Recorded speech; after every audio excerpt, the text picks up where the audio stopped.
Okay, here I got my canvas with the grid drawn on it, and it doesn't have to be perfect. I can correct it as I work along. I also like to stretch my own canvases and everything and put the gesso on, as you can see. Okay, now I'm going to do my drawing on here and then cut it out and transfer it on here, and then I'll go back and forth. You'll see what I do. Now, I got so many ideas right now, so it's going to be interesting how it develops. And I do all my work without my glasses on. Maybe that's why it turns out so strange. Okay, let's see. Where's my marking?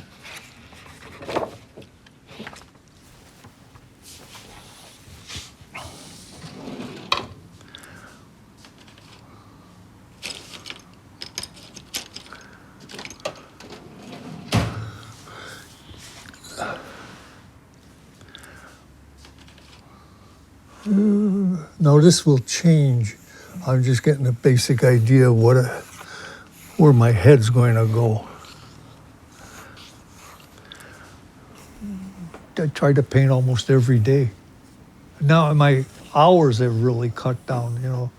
I figure if I can get 2 hours in consistent, I'm doing good. My back gives out, my eyes get tired, my hands get tired. I get tired. It's just, I've really slowed down. I can actually close my eyes and visualize it.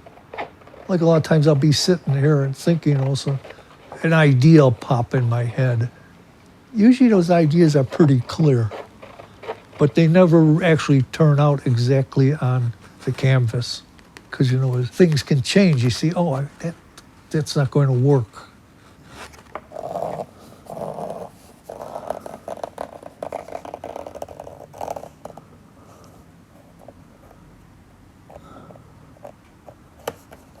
As I said the day when I called you about Bob Ross, they should put me on TV and they could call it Art to Fall Asleep By. It takes time here. Let's see, lined up. Yep. Actually painting since I was about 14 years old. I was never no prodigy or anything, but I always, like I said, I was always doodling. I call it doodling, you know. The first thing I ever did was, there was a newspaper, the New World, the Catholic newspaper. They were having a contest. They won a portrait of the Blessed Mother. And I don't know why, the nun said, Errol, why don't you try entering this contest? I said, okay. I went home and told my dad, so he got me a stiff piece of paper, and I had a bunch of paints that used water. And I did a portrait of the Blessed Mother. So I get a call about a week later that I wanted down in the office. So I go down there, and she says, Errol, you took second place in the contest. You're going to go and have dinner with the cardinal, you and your mother, which was a big deal at that time. So that's the first time I actually ever painted. I guess you could call it painting, you know. Wish I had it. I think they kept it, the Archdiocese. Then when I left high school, I studied with Claude Bentley for a while. That's where I actually started painting on canvas and stuff.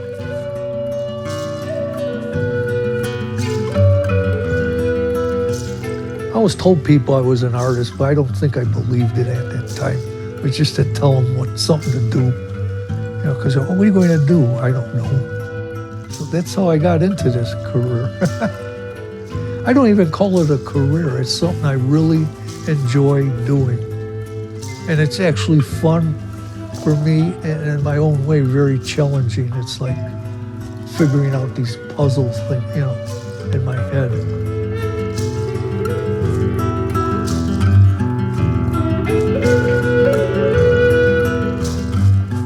I studied at the Art Institute. Went there for 2 years, and then I left and went to Mexico, spent 6 months down there and came back. And the guys I knew from the Art Institute, I got really involved with them and exhibited a lot during the 60s and stuff at the Hyde Park Arts Center, and get together and have big group shows like the Eye on Chicago the sunken city has risen, meeting the artists at the Hyde Park Art Center, and all of them, it just helped my career. You know, what's funny, now I don't ever remember actually talking to any of them about art. We would hang out and go to ball games and go out and have a beer and joke around, but we look at each other's art and everybody would grunt. Huh, okay. I don't ever remember having an actual discussion about what I was doing or what they were doing. I think we bonded just with the friendship we developed. At least that's my feeling. And then I think the critics kind of helped because they were attacking the artist at that time. I have a interview out of a paper. He mentions, like, I think Ed Paschke, Carl Worsum, and my name's in there.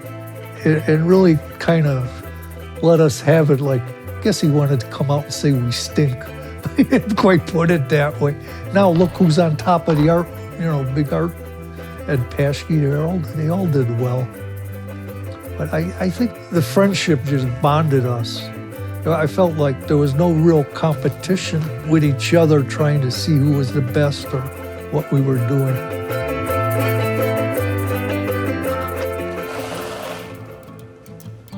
The city definitely plays a big part because I used to wander all over the city. I used to ride the L's just to look out the windows to look at the different neighborhoods. And I would just walk. If I went to the ball game, I would walk there. Coming home, I would walk down Clark Street because it was so fascinating of a street at that time. I would walk all over downtown. I used to walk under the L on Wabash and love to hear the train go over, hearing that click, click, click, click, click. I would walk downtown and love the smell of the dampness coming up from the subway station. There's that smell there. And at that time, South State Street was all the tattoo parlors and burlesque houses were there. I'd walk down there and just check everything out. And watch all the sailors getting their tattoos on their arm. I would walk, actually, home from the Art Institute. I was still living at home on Spalding and Montrose. I would walk all the way home just to see the street and watch the people, see what's going on.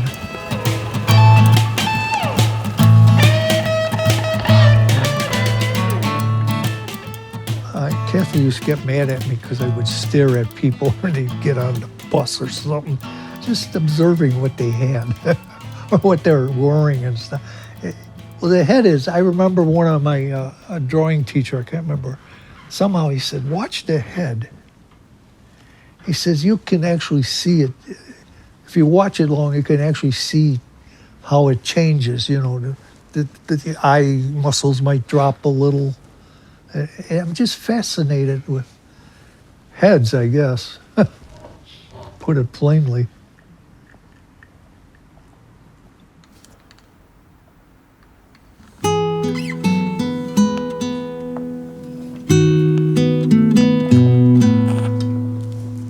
I gotta say, no, I never thought of being 84. I never thought of how long I'll be painting. Now I'm kind of wondering, I hope I'll just fall over on my canvas while painting. Leave an imprint of my face on it where they can remember me. The greatest painting ever done. It's funny, I never thought of that way. These things are really airtight. They really, I've found some that, I forgot about and opened them up a couple months and they're still pretty usable.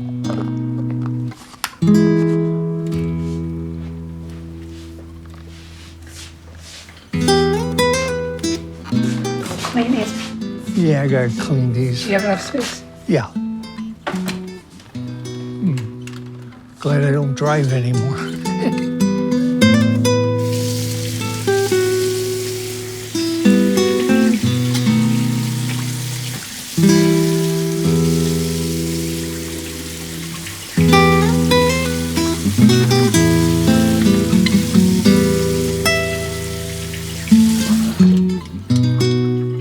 worry what's going to happen to all my art, because I don't want to see it go into a storage place and just sit there.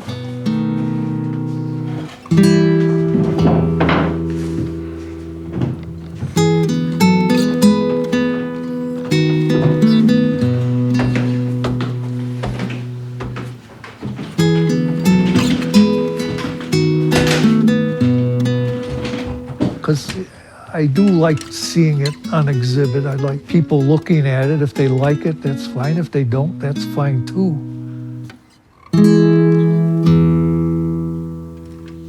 It would be fun to see if it did, how it would influence someone in the future.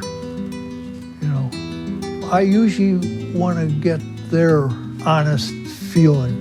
I'm sure it affects everybody a little different, and I want to know what they think, because it makes it, for me, more interesting to see what they see or read into my artwork. You know. They tie you up. Yeah. This may seem strange. I go into my own little world. I feel I got complete control over what I'm doing, and I can change it, and no one's going to say I can't do that. Put it plainly. I hate to use this term, but it's my happy place. I have a lot of anxiety lately and stuff, but when I'm painting, it goes away. It's just my world. Everything goes away, except my painting or what I'm thinking of, because sometimes I put some political comments in my artwork, which I feel I explain a little better with the paints than I can verbally.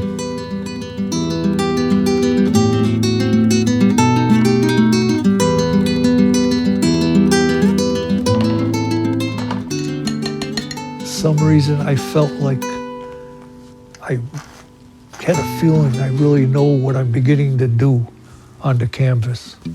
You know, I'm mastering this. Yes, I've mastered the doing it. I don't know if they're master paintings, but I mastered the art. Kind of egotistical there, Errol. No, I feel I have complete control and complete mastery over my palette and painting, and sometimes even the framing. Why do I paint? I enjoy it. It's challenging to me, and it's something to do. It's what I like doing. And no one can tell me what to do with it. There. That's why I like to paint. Very simple.